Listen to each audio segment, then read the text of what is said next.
Guys, what's up? My name's Swords, and today I've decided to continue my solo legend rank guides to help all of you master your favorite legends. And today, I'm continuing those guides with your boy Revenant. He's been tearing up ranked and making players go crazy. So by the end of this video, you're going to be well equipped to start some chaos and totem rushing some squads.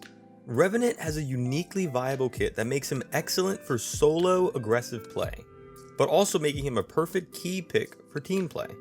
With his most recent buff to his passive, now enabling him to climb large structures, his potential for making a difference in fights as an individual has only increased. Like a true assassin, you may never know where Revenant will strike from.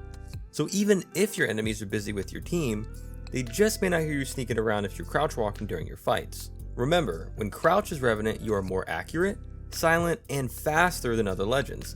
His tactical ability Silence has 2 charges, deals 10 damage, and disables enemy abilities for a brief duration. Imagine silencing a legend with a strong escape or movement ability. They just may not know what to do, so they'll panic, giving you the edge you need to take them down. But Revenant's most infamous ability, the scourge of rank, the horror of many players, would be his Death Totem. After summoning a totem that hums for free aggressive plays, anyone that interacts with this totem will be immune to death for a brief duration without your shields, and if killed, will return to the totem. Use this ultimate ability wise, and you'll rush teams for free without worry of getting wrecked. By the end of this video, you're going to learn Revenant like a true solo rank player, so stick around to the end so you don't miss anything I'm about to share with you. Please like and subscribe if you liked the video so you can find me again, and be sure to follow me on Twitch so you can catch me live playing Apex. Oh, and be sure to join my Discord server to meet chill Apex players and chat with the positive community that wants to make you feel like a boss. I'm really trying to grow it, so stop by, check it out, let me know what you think. Alright, first things first, know your mindset. If you want to be a Revenant player, you gotta think like a Revenant player. As Rev, the goal is to set your totem in a good position so that you can take easy third parties with your Death Totem. Though, you don't just want to jump in action and just shoot whoever you can. You want to focus on picking off the weaker ones first and getting your RP, as they're very vulnerable and potentially free kills when under the effect of death protection. Though, if you're looking for more than just an attempt of swiping KP, try fighting the stronger team. Fight the stronger team first to eliminate your biggest threat from the get-go, then cleaning up the initial weaker team to follow up. Because your Death Totem is such an important tool in Revenant's kit, you're going to want to take use of Ultimate Accelerant so that you can charge up your ultimate so you can take on more fights and help you in more opportunities. But really, be the spear to your teammates and guide them to opportunities for Death Totem. You should try using the new My Ultimate is Ready ping in your inventory menu to let your random teammates know that you were planning on using your Death Totem. If you use this ping, it alerts them to let them know how close you are to your ultimate or whether you have it or not. This makes the world of difference, simply getting your teammates to use the ultimate in the first place. The next key thing about Revenant is going to be about how you should position yourself in combat. Essentially, you should take advantage of Revenant's crouch walk so that you can get the advantage on your enemies, surprising them from the nearly silent crouch Revenant has, but really it's the increased speed that'll help you. And the even crazier thing is that you're a little more accurate when you crouch as well, so it helps that accuracy too.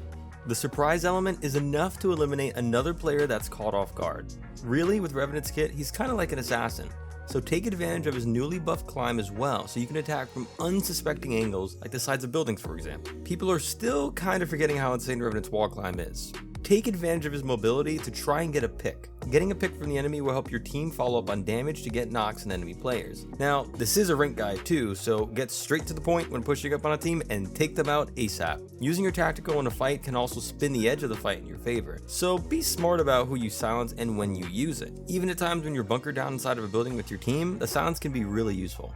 You know what, let's talk even more about how you should use Revenant's silence ability. Really, you can use it in a variety of ways, but I like to look for opportunities to ensure that my tactical will land. You will find those opportunities when your opponents are behind cover, are forced to move in a specific direction, and are holding corners in buildings. Revenant's tactical is all about denying enemies their abilities and trapping them, which is why it's extremely useful in legends that may depend on their abilities, such as Valkyrie, Pathfinder, Gibby, Caustic, or even Wraith. The point I'm trying to drive here is that players you use your tactical on are vulnerable, and you should definitely take them out while you can. People get so comfortable with their abilities and they make plays based on whether they have their ability or not. So when you take that away from them, it kind of shoots a shot in their plan. So take advantage of that. Now let's talk more about Totem. Be sure to set your totem up in a good position, usually next to Octane jump pads or Wraith Portal will make you the best totem plays. Place it somewhere out of the fight behind cover or within a quiet building where there isn't too much attention, and then rush the fight. It's really important you get in the fight ASAP when under death protection, because if you fight late, you'll lose that protection and potentially be stuck in a bad scenario. This happened to me even in rank, so it may happen to you. Just make sure to keep in mind how much longer you have death protection for and turn back if you think you're rushing into a fight you won't win. But when you do get off those good totem fights, make the most out of the 100 HP you have and don't use yourself as a bullet shield. Assuming you put yourself under the effects of death protection at close to maximum HP, you should respawn with around half the health you started with before entering death protection, but if you enter death protection with less than max health, then you will also respawn with less than half health. If you use the totem for death protection after leaving it with your team and the enemy instead pushes up on your totem, you may not want to take that fight, or at the very least try to avoid dying. Respawning back to your totem with a full team waiting for you, or even one player, is extremely dangerous because they'll have plenty of time to hit you with burst damage before you even know where they are. Some common tactics that can be used against you are waiting for you at your totem, are caustic gas traps, Watson fences, grenades, or the usual firing squad. Just be careful. Put your totem in a safe spot so you don't have to worry about it. You're trying to get RP, not run and die. Wombo combo with your teammates. Typically you want to wombo combo with other ultimates on your team as well. The most common wombo combo you'll see is a Rev totem and an Octane jump pad together, but there's others. Mixing things up with a crypto EMP while you're pushing up can be a delicious squad wipe if done right, for example. Using a Wraith Portal next to your totem can get you back to the fight almost instantly, allowing you to follow up on any damage done previously before getting sent back to your totem. There are so many options. Try to be creative and get your teammates to use your ultimate with you because it makes all the difference. So we've talked about what you can do as Revenant, but we haven't talked about the actual game plan. So first, let's talk about the early game. The early game is extremely important because you want to land somewhere safe where you can loot up, get an ultimate accelerant, and find a team to third party. You need to kind of be leading the pack here, so try to run in front of your team and be sure to have your totem ready. Early game is going to be the easiest time to find an easy fight when teams aren't properly looted, so make sure to start rotating away from your initial landing zone to find another team to third party once you've got good loot. That is the way you play Revenant. You need to be aggro most of the time. As you approach the mid game, you're going to want to find a good position to hold. At this state of the game, you don't want to totem push teams recklessly, only when they're in battle or if you need to take a fight for positioning. This part of the game is all about picking and choosing fights wisely. Remember that as an individual you work really well in places with a lot of cover and some verticality.